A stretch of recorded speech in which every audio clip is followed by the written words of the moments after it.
તો આપને શું તકલીફ થઈ હતી તેજાભાઈ?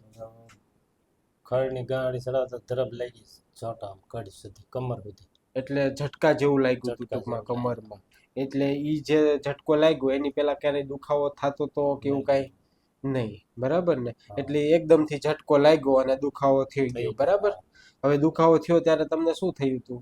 બસ સાકા દાબા માંડ્યા સીધા ચાસકા કમરે. લાગતા હતા કમરમાં. હા. એના હિસાબે શું તકલીફ થતી હતી તમને? બસ હોવાતું નહીં, હલાતું નહીં અને ચાલવામાં સુવામાં તકલીફ થતી હતી. હતી, પગ વળતો નહીં. પગ વળતો નહીં, હા. બરાબર? આવી બધી તકલીફ થઈ ગઈ હતી થઈ ટૂંકમાં આ ઝટકો લાગ્યો ત્યારે. હવે આપણે અહીંયા જે સારવાર લીધી, આપણે સારવાર કેટલી સારવાર લીધી? આપણે 4 ફેર 4 વખત સારવાર લીધી છે, બરાબર ને?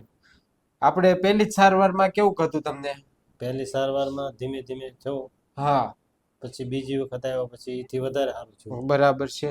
એટલે ટૂંકમાં જેમ જેમ સારવાર હા. લેતા ગયા એમ એમ સારું એમ થતું ફેર ગયું, પડતો. બરાબર ને? હવે અત્યારે કોઈ તકલીફ થાય છે જે આપણે પહેલા તકલીફ થતી તમને? નહીં નહીં કમરી નહીં, હા. હાથલી કોઈ નહીં, બરાબર છે. બધું ઓકે થઈ એટલે જે આપણે ઊંધા સુવામાં તકલીફ થતી હતી, બધું રેડી. બરાબર છે, ઉઠવા બેસવા ચાલવામાં એ બધું ઓકે થઈ ગયું છે. હવે આરામથી સૂઈ શકો છો. હા. હવે દુખાવો થાય છે તમને? નહીં, નહીં, બરાબર ને? હવે આવી કોઈને તકલીફ થાય, અચાનકથી આવી રીતનો દુખાવો આવી જાય, હા હા. તો આપણે કહી શકીએ કે ભાઈ રિન્યુ સ્પાઇન